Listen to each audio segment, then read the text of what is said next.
So good day everyone. Now let's talk about the non-renewable resources. Non-renewable resources are substances that cannot be replenished within a time scale relevant to human civilization. These resources are formed over millions of years through geological processes and are finite in quantity.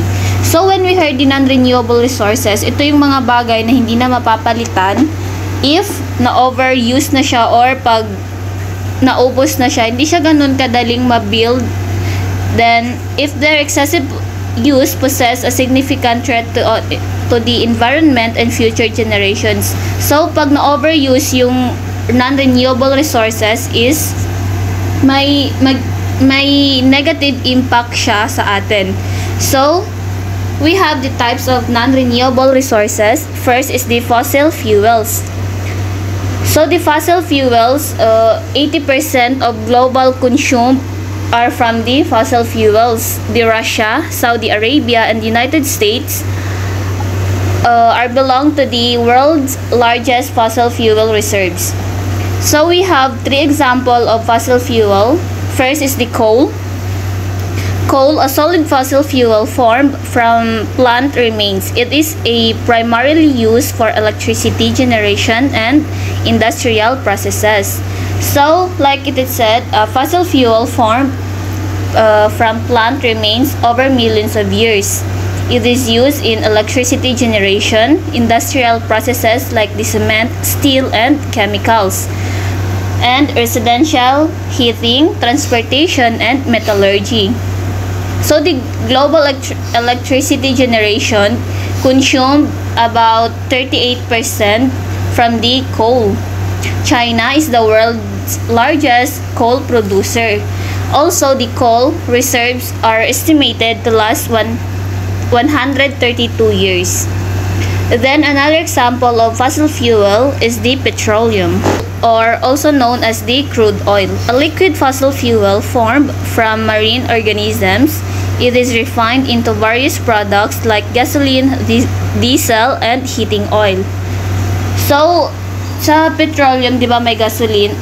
For example, yung sa mga vehicle natin, vehicle fuel, gasoline yung ginagamit. Then sa diesel, like sa mga truck and the heavy equipment fuel. Then heating oil for the residential and commercial heating. Then another example of the petroleum are the jet fuel and the kerosene. So the global energy consumptions consumed 33% from the petroleum.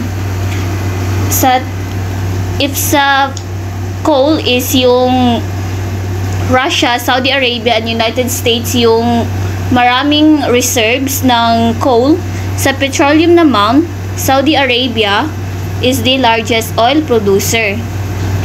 While the petroleum conserves or reserves are estimated to last 47 years, unlike the coal is 132 years. Then, the last example of fossil fuel is the natural gas. The natural gas, a gaseous fossil fuel composed primarily of methane. It is used for heating, cooking, and electricity generations. So, ang natural gas has four types. First is the conventional natural gas. It is used in extracting from underground resources. Second, the unconventional natural gas extracted from tight sandstones, shales, and coal seams. The third one is the biogas. It is produced from organic matter like the food waste and the agricultural waste. Last types of natural gas is the synthetic natural gas. It is converted from the coal and biomass. Then the natural gas used for the electricity generations, heating, cooking, industrial processes, transportation, and liquefied natural gas. The Russia, Iran, Qatar, United States, and Saudi Arabia are the most richest countries in the natural gas. Natural gas accounts for 24% of global energy consumptions. US or the United States is the world's largest natural gas producers. The natural gas reserves are estimated to last 55 years. Now let's proceed to to the nuclear fuels. Nuclear fuels, it is a energy that consume of global electricity generation are around 10%. The world's largest nuclear power plant is the Japan's Kashiwazaki Kariwa.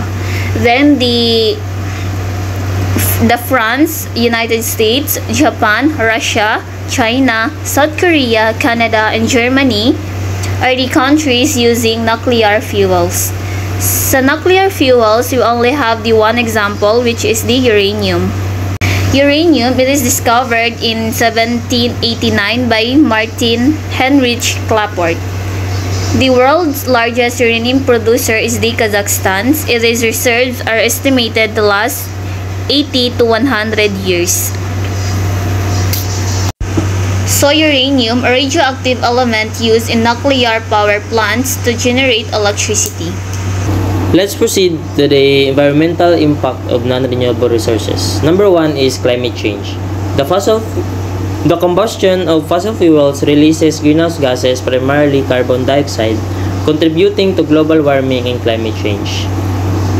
So, ang paggamit doon ng mga fossil fuels ay napakalaki ang impact sa ating global warming and climate change. Kasi, ang mga coal, mga ginagamit na mga emission of greenhouse gases is causing our ozone layer to parang mabutas, at malaki ang epekto nito sa sa atin kasi maka-experience tayo ng extreme heat, pagbabago ng klima, at marami pang iba. Pagkatapos, ang paggamit ng mga fossil fuels ay matagal nang ginagamit. Halimbawa, dun sa sa industrial age is, di ba, makikita natin doon ang paggamit ng mga coal, hindi lang sa mga industry, kundi pati na rin sa mga sa mga transportation. Yung mga steam engines is gumagamit ng coal, na grabe yung emissions ng mga gases. Next is air pollution. Burning fossil fuels emits harmful pollutants like sulfur dioxide, nitrogen oxides, and particulate matter, leading to respiratory problems and acid rain. So, ang mga emission doon ng mga fossil fuels is nakakasira sa ating kalusugan, especially sa ating respiratory system, kasi kung maghinga tayo, mag-inhale is yung mga gases na which is contaminated ng mga harmful particles is malalanghap natin sa ating katawan, which can cause some diseases. Next is water pollution. Mining and extraction of fossil fuels can contaminate water bodies with toxic chemicals and heavy metals. So, ang pag-extract ng mga fossil fuels ay nakakasira ng tubig, lalo na pag nag-extract tayo sa mga lugar na matubig, lalong-lalo na kung malapit sa mga ilog, dagat, at sa mga iba pang anyo ng tubig. So, yung mga chemicals na ginagamit natin is may tendency na pumunta doon at mag-contaminate ng mga tubig na malapit sa mga ginagawa nilang lugar. Land degradation.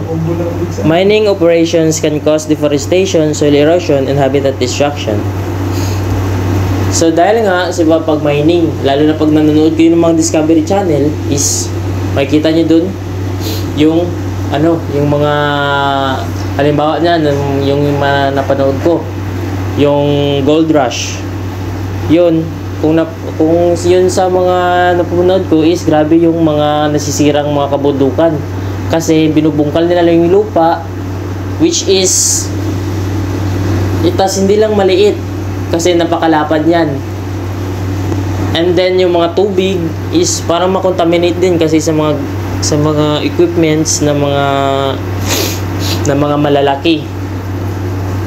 And then habitat loss, kasi nga yung ano, 'di ba, or habitat destruction, kasi yung mga na-occupy na lugar is napakalaki. Tapos yung mga puno is nasisira. And then yung mga hayop naman is yun na nag-aalis kasi yung mga tahanan nila is nasira na ng mga human activities. Tapos minsan din maiwasan na may madisgrasya dahil sa land degradation. Kaya minsan sa mga human activities is sila din yung minsan sa kanilang mga sarili nagasakit or nagapatay. Conservation and alternatives. To mitigate the negative impacts of non-renewable resources is crucial too. Reduce consumption. Adopt energy-efficient practices and reduce reliance on fossil fuels. So, i-lessen natin yung paggamit ng mga fossil fuels and gamitin din natin sa tama yung energy para walang masayang. Invest in renewable energy. So, transition to renewable energy sources like solar, wind, and hydropower. So, instead of using fossil fuels, pwede tayo magamit ng mga renewable energy like solar, wind, and hydropower. So, para mas ma-lessen yung negative impacts of fossil fuels. Promote energy efficiency. Improve energy efficiency in buildings, transportation, and industries. So, gamitin lang natin yung tama, yung energy, para mas minimize natin yung mga energy waste. Support research and development. Invest in research to develop cleaner and more sustainable technologies. So, may mga research yan para sa mga energy efficiency. Support natin yun siya para mas malesen yung negative impacts of non-renewable resources. And that's all. Thank you.